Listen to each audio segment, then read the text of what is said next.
Accident site से भागते समय आदित्य के हाथ अब भी कांप रहे थे। आसमान साफ था, दोपहर सामान्य थी, लोग अपनी अपनी जिंदगी में व्यस्त थे, लेकिन आदित्य के लिए सब कुछ बदल चुका था। उसके कानों में बस एक ही आवाज बार बार गूंज रही थी। पहली निशानी पूरी हुई।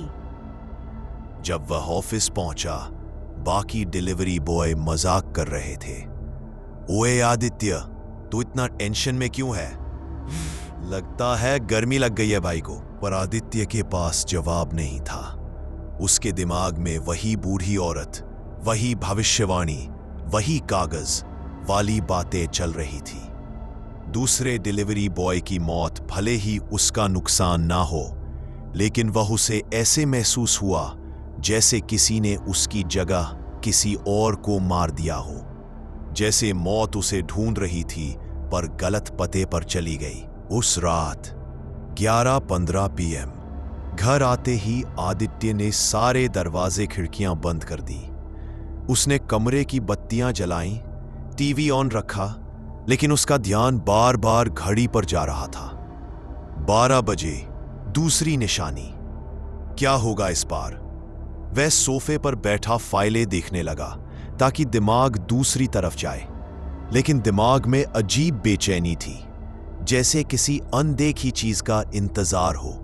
तभी उसके कमरे की खिड़की पर किसी ने 3 बार हल्के से दस्तक दी।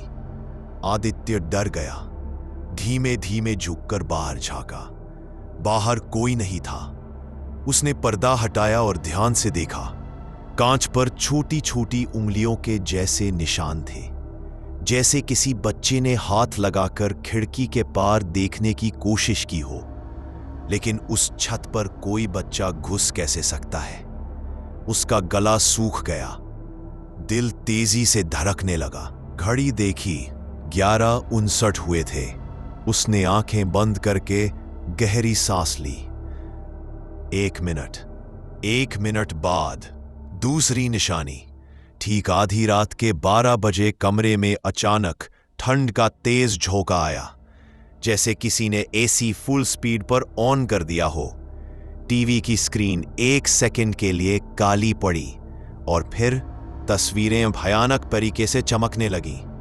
आदित्य ने तुरंत उठकर रिमोट उठाया, पर टीवी अपने आप बंद हो गया और तभी दरवाजे पर धीरे से दस्तक हुई।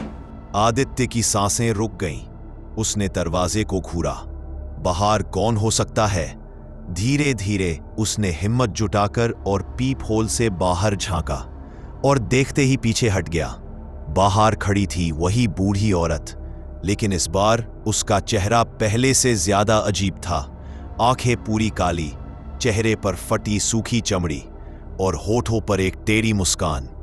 वह बोल नहीं रही थी, बस डोर के बिल्कुल पास खड़ी थी। आदित्य डर के मारे चिल्ला उठा, जाओ यहां से, मैं नहीं आ रहा। उसने पीप होल से फिर झांका। वह औरत गायब थी।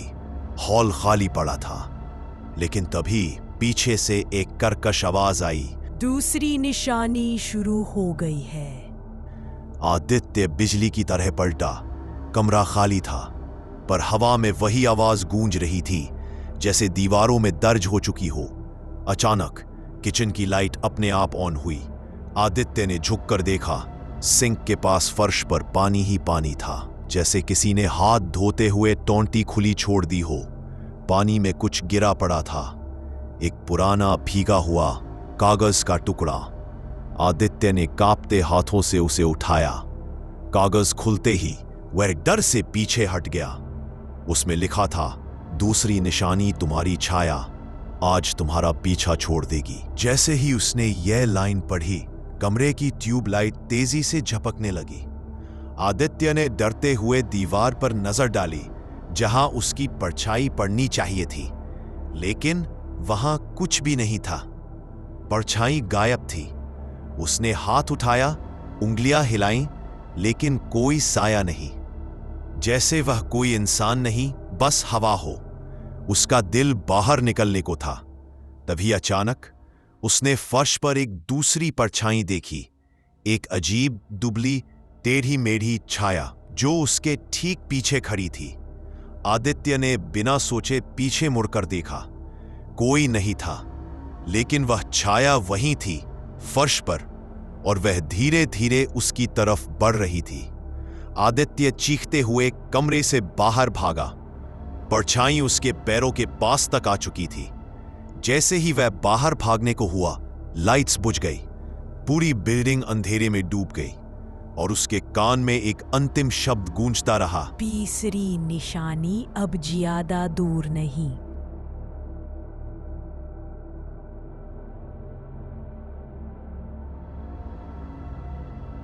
अगर आपको ये स्टोरी अच्छी लगी हो तो लाइक, सब्सक्राइब एंड शेयर करें।